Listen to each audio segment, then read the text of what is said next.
The problem is that most real estate investors just don't know how to analyze fourplexes correctly. Buying a fourplex as an house hack or as a strategy to build a long-term wealth is a smart way that have helped a lot of real estate investors to achieve their financial goal. In this video, I'll be walking you through step by step on how to analyze a fourplex so you can make a smart decision when it comes to submitting an offer or actually succeeding in real estate in general.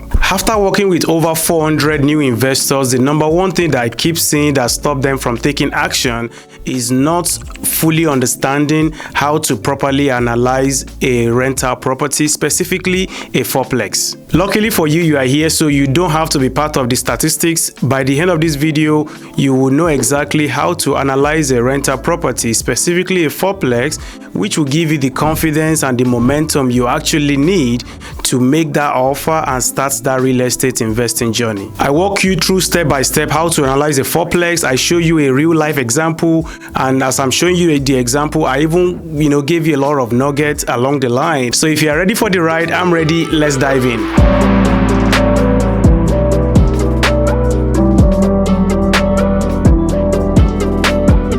Hi, if you're meeting me for the first time, my name is Wale Lawal, a former chemical engineer and oil and gas engineer turned real estate investor and a real estate broker. I'm based in Houston, Texas, and I've been investing for the past 5 years.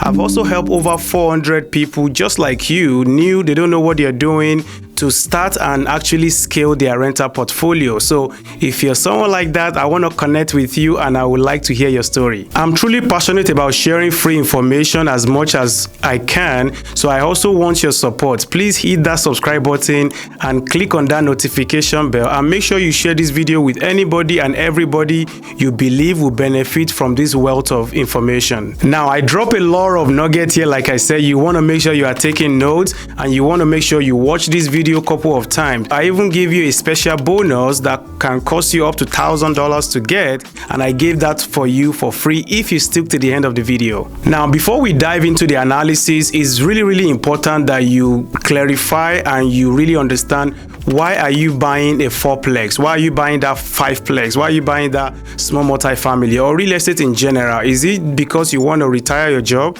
Is it because you want to build cash flow? Are you looking for financial freedom? Are you looking to build wealth overall through real estate? And you already understand that by paying down your loan, that is, the tenant is paying down your loan, and you also appreciate the property, or you want to do it because of the tax benefit, or you want to do it because you just want control over your assets, like other asset does not give you to do that, like stocks, or you just want to diversify your investment. Maybe you've been very successful in trading stocks or in doing cryptocurrency, or you are a business owner that has been doing very well for yourself, but you really need to put your money in a different asset, and you have found that real estate actually has all those perks you've been looking for. So you really need to understand, why do I want to buy this property? Why do I want to buy this fourplex? Why do I want to buy this 10 unit?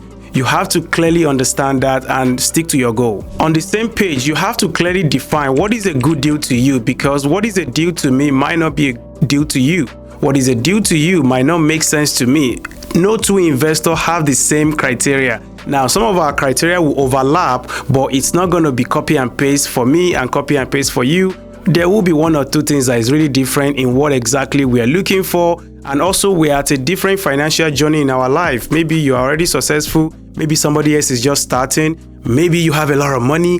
Somebody else may not have a lot of money. Some people house hack. They live in one unit. They rent out the other part of the unit, or 3 other units, and they cash flow from there, or they use it to reduce their living expenses. Or maybe that's not you. You're already successful. You just need to park your money somewhere. Again, you have to really understand what is a deal for you and what is not a deal for you. Now, not properly analyzing property will cost you money, will cost you headache, give you a lot of sleepless nights. You end up buying the wrong property. You end up dealing with the wrong people, like inexperienced real estate agent, inexperienced property manager, among other people you're going to be dealing with in real estate. If you don't know what you're doing and you do not analyze the property correctly, or you just don't even know how to analyze it, these people might take advantage of you. Now, to even make it worse, you might end up overpaying for that property or buying in the wrong location. Overall, you will not have a good experience in owning real estate or actually getting into real estate if you don't properly understand how to analyze a deal. Now, there are some factors you do have to consider as well, because I can't just get into the analysis directly without laying the ground so you really understand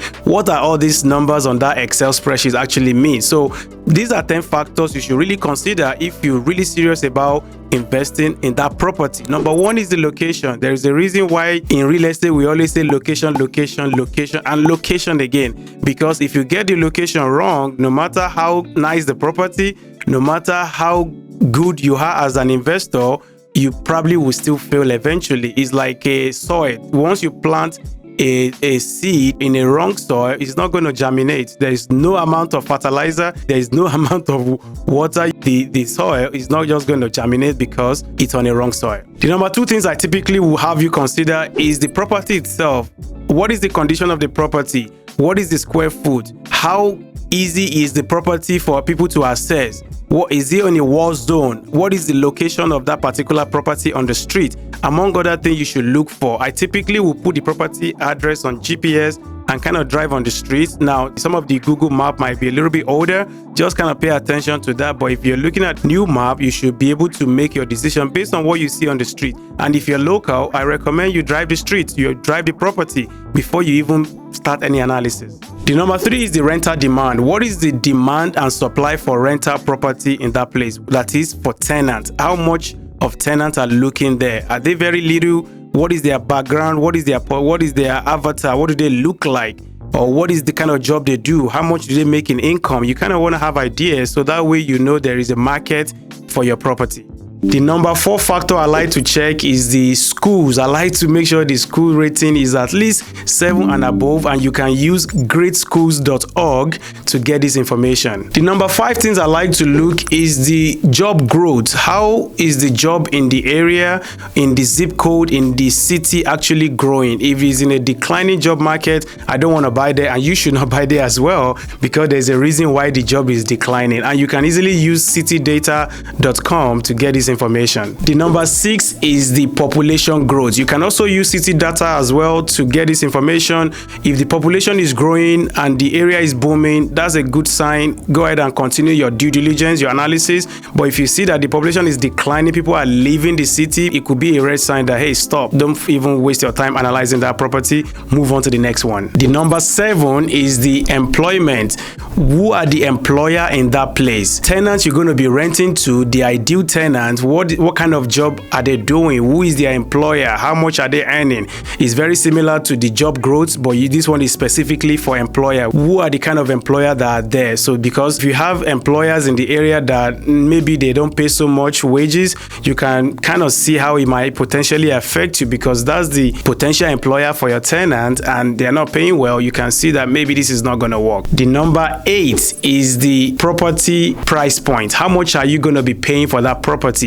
You want to make sure you do not overpay, and I will walk you through how to get the best deal. The number 9 is the rent. How much is it going to rent for? You can easily use Zillow Zestimate or Rentometer, or even ask your real estate agent to give you the purchase price you should be paying for it and what is going to rent for. There's something we call comparable market analysis. They can easily send this to your email within 5 minutes of you asking them. And the number 10 is the flood zone. You want to make sure you avoid flood zone as much as possible. I do not buy in a flood zone, and I don't really recommend you buy in a flood zone, except you are getting a killer deal that you are able to cover all the expenses, all the flood insurance, all the things you need to put in place to mitigate the risk you are taking, plus some profit or plus a lot of upside. That is when I will probably take on a property in a flood zone. Other than that, I want to run away from flood zone because I don't want to deal with it. Now, before I pull the calculator and walk you through it, I want to talk about 3 major rule of thumbs when it comes to real estate investing and when it comes to really analyzing a fourplex or small multifamily in general. The number 1 is the 1% rule. The 1% rule simply means that the gross monthly rent that you collect from the property should be at least 1% of the purchase price. For example, you're buying a fourplex for $800,000. That is $200,000 per unit, right? Because you're buying it for $800,000, we are expecting each unit to rent for at least $2,000. So if you multiply 2,000 by 4, that will give you $8,000. So $8,000 divided by the purchase price of $800,000 should give you 1%. So the rule believes that 1% or more of the purchase price, it's a quick filter to know that yes, this is a potential deal you should take a further look into. Now, it does not guarantee that it will be a good deal. The neighborhood might be terrible, the school might be poor. You need to still consider those 10 factors I mentioned above to make sure you are making a smart decision. Now, I must also mention that it is extremely hard to find a 1% rule or 1% deal in most booming markets. You will typically find this 1% property in the area that is less desirable for a lot of people, in the area that is further away from town, maybe some tertiary markets, and also in the maybe a property that is kind of run down, that is distressed, that require you to kind of put some money into it before you can make it livable again. So just understand that when you see a 1% deal and it is in a good location, there should be some underlying issue that you are not aware of. It is your job and the job of your investor agent to help you uncover all those problems so you can make a go or no go decision. And this is the number one reason why you see people that live in an expensive markets like your California, New York, and DMV, they always try to buy out of state. They leave their current state, they look for cheaper market like your Houston, like your Dallas, like your San Antonio, like your Midwest, Ohio, Indiana, and all these other cheaper markets just for them to get more value for their money. Now, the next rule of thumb is the cash on cash return. So cash on cash simply means that if you put in X, how much are you getting back? So for example, if you're buying a property for $1 million, and your down payment, everything out of your pocket is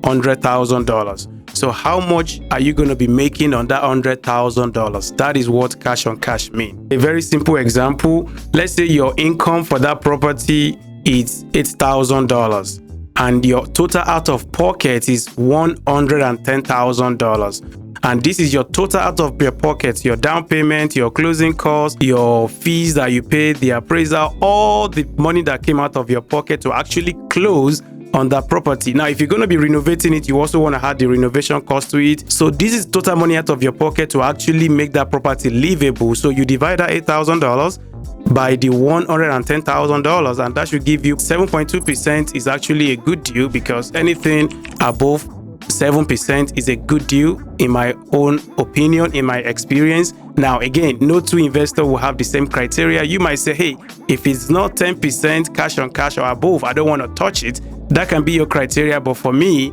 being a realistic person, I know what I know.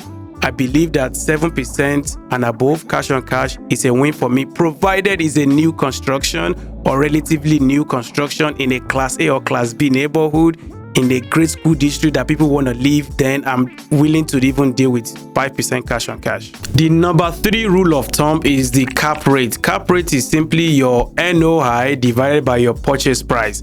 And NOI is your total NOI. That is the total income you receive from the property minus all your expenses. That is what gives you your NOI. Now, we typically use NOI to compare two different asset class or two different properties. For example, if you have property A and property B or even property C, you want to use the NOI to compare them. Let's say property A, the cap rate is 10%. Property B, the cap rate is 8%. Property C, the cap rate is 7%. You can kind of see, hey, what is the difference? And let's assume they are relatively the same price. So you need to know what are the factors that actually make that, property C 7 out of, the property A that is 10. So you want to know. But typically, you use cap rate to compare two assets. You can also use it to compare bonds. You can use it to compare stocks. You can use it to compare your high yield savings account, even your bank CDs, even businesses you want to invest in. This is what we typically use cap rate for in the commercial real estate. So generally, the higher the cap rate, the higher the passive risk or the less desirable the property or the asset is.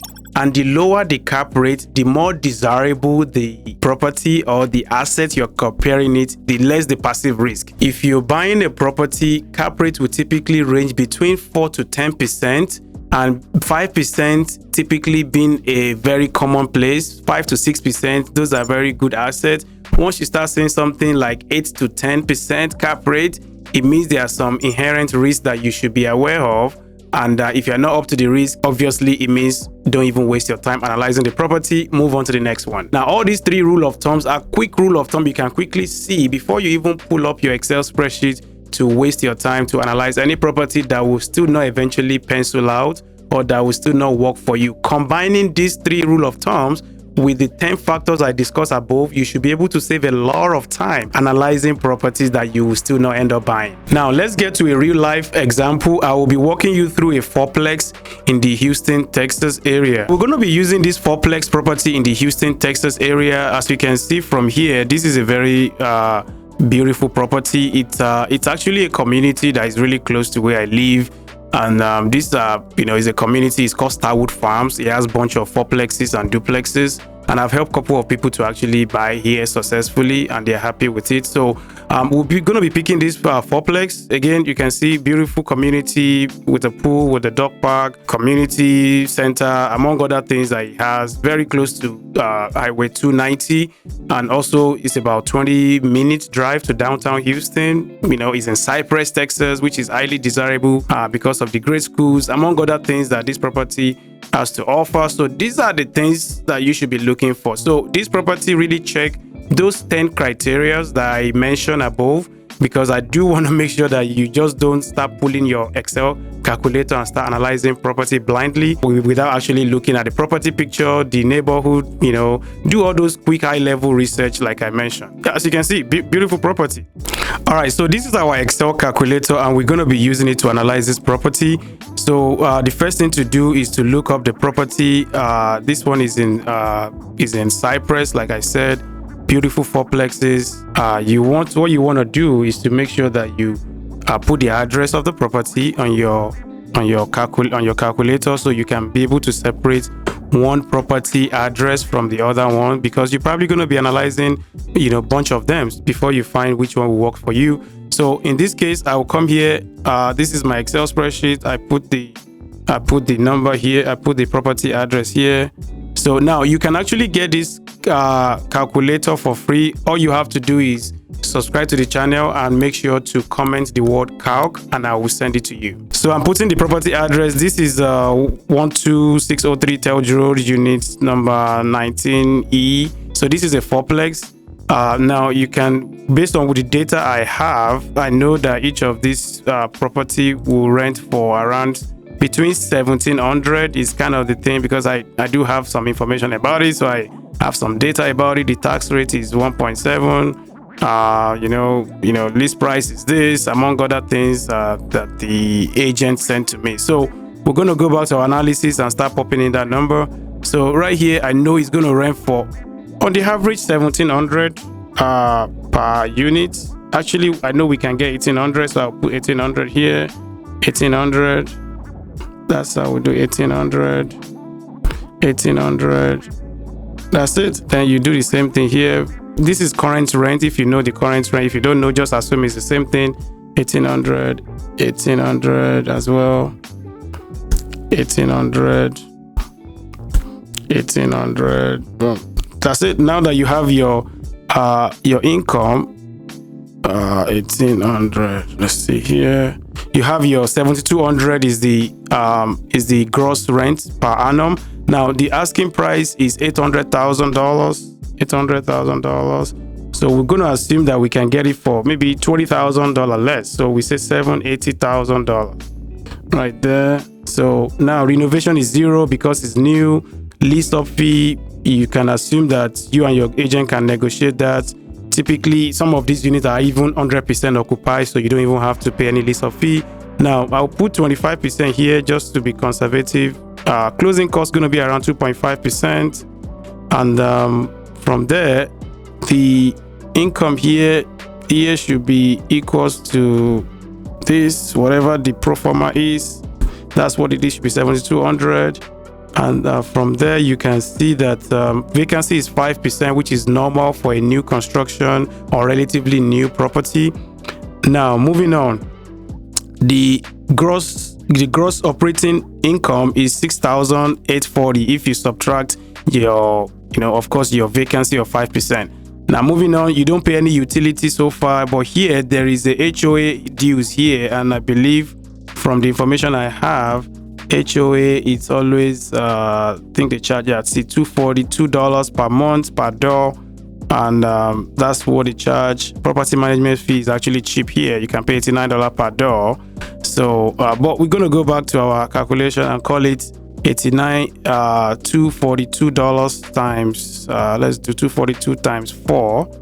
So we'll call it 242 times 4 right here. Now we have it to be 968. So this is what goes here monthly.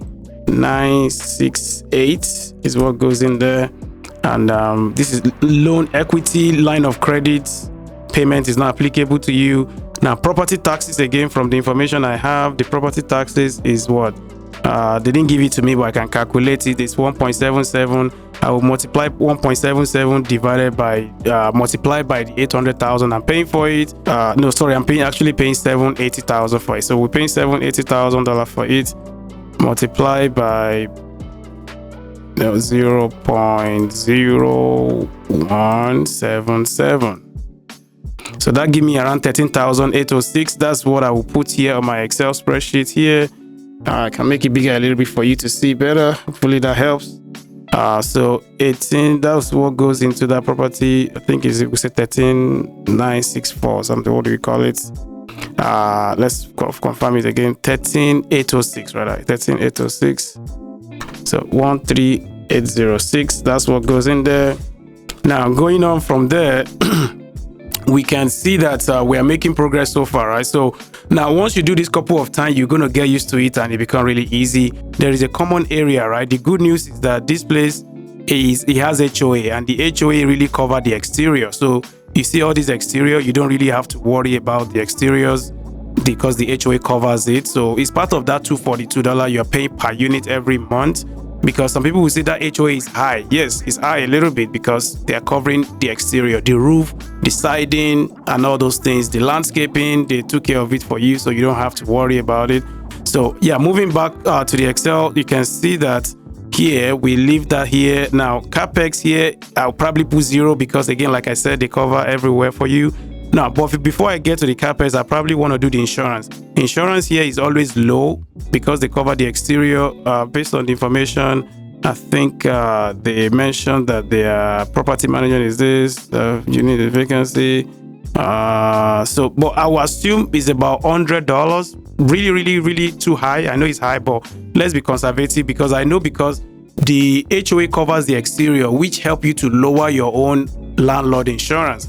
As a matter of fact, some landlords don't even want to have insurance on that property because there is already an umbrella, a master insurance that covers the community, which including you as the owner of the property, plus the tenant that is occupying your unit is going to be having their own rental insurance as a renter, right? So, but I would still recommend get something to still protect you, should anything happen. So we're just going to assume $100 per unit. $100 per unit times 4 will be $400 per unit per month, right? So 400 times 12. So you come here, say $400 times 12 months in a year. So that give us what? That give us 4,800. So this is what goes here, 4,800. That goes there. So from there, you have your property management is actually cheap. They said is what? I can easily put the dollar amount if I want to. This from the information I have, they said is what? Property manager per door is what? Per door for occupant unit is what? Is $89 per door. So you can easily say $89 times 4 again. So 89 times 4 will give me what? Let's see here. 89 times 4. That will give me $356 as a monthly. So I can multiply that by 12. I want to make it simple for myself. 4,272. So that is what I have now. You can ignore this percentage. Typically, if you know it, you can use it, but I typically will just keep it there. But typically 8% is very common in the Houston area, but in this case I didn't use the percentage. I just put the dollar amount there myself. So now you see your cash flow here if you buy this property. But now one thing I need to let you know is that whatever is in yellow is what you should change. If it's not in yellow, please don't mess with it because you're going to mess up the formula. So in this case, 5.5% is probably not realistic. I would say maybe 6.5 would be more likely what you're going to get. Now, once you do that, even with 6.5% with a 30 years loan, you are still cash flowing around $267 every month. Now, because the community has other amenities, and also the water, I think the community also provide water. You might also need to just charge additional $50 for your tenant, so that way they're actually paying more. So, but we're just going to keep it simple. This is the amount. Now, in this case, you are cash flowing $267. Now, some investor will say this is too small for them. If that's you, that's fine. You can easily self-manage and don't have to pay the property manager. You can increase your down payment to 30% down to increase your, see how that changes to increase your cash flow. Among other things, you can move around. You can try to get a lower interest rate if that's you, and hopefully that really helps you to make a decision. Now, if you want to get a more accurate rental insurance, you can actually use steadily.com to get a rental insurance. That will really help you to get insurance within 1 minute. I do not have any affiliation with them, but it's just a quick tools I found really helpful. Now, if you want to increase cash flow, I did mention some things you can do. You can even do rent by the room. You can do short-term rental. You can do medium-term rental. Among other strategies, you have to be creative though. You have to be creative to create that cash flow. And anytime you are being creative, it means there is more effort on your part for you to get that cash flow. Now, I do want you to know that real estate has other benefits apart from just cash flow. It helps you to build wealth. It helps you to preserve your capital. It's hedge against inflation. It's also a very smart and low-risk way of building true generational wealth. Now, based on this analysis, is this a deal or no deal for me? Based on my experience, based on what I know, based on a local expert, this is a deal I will pursue. Of course, I will try to find other ways to reduce my interest rate, maybe eliminate property management if possible. Among other things, I will also try to do just like what you do, right? So, but it is a deal for me. Now, is it a deal for you? Let me know in the comment section if you agree with this. Let me know if it's a deal for you or you think this is a terrible deal that you're not going to buy this. I want to see your comments in the comment section and I will be there replying to it myself. Now, I did promise you that I will give you my free rental calculator you just saw right now. If you want to get that calculator, make sure you subscribe to my channel first and comment the word calc, CALC, and I will send you the rental calculator. Now, if you made it to this point, you're probably very serious about your real estate investing, or maybe this video has actually gave you that confidence you need to start your real estate journey. If that's you, I want to connect with you and I'm inviting you to my free training. You can get the training by simply comment the word training in the comment section below and I will send you the invitation to join the training. Now, I hope you find value here, but if you even want to find more value, I do recommend you watch this video here. Now, this video, I went into all the analysis of a single family, duplexes, fourplexes, and other strategy, how to find rental properties. Among other things I did cover in the video. I hope you find value here. Please make sure to like this video, subscribe to my channel, click on that notification bell so I can let you know the next time I have a new video. And also, don't be selfish, please share this video with anybody and everybody you think will benefit from this video. We have to really share the knowledge as much as possible and help people to achieve financial freedom just the same way you are looking to achieve financial freedom. I really appreciate you so much. Thank you so much, and I will see you on the next one. Peace.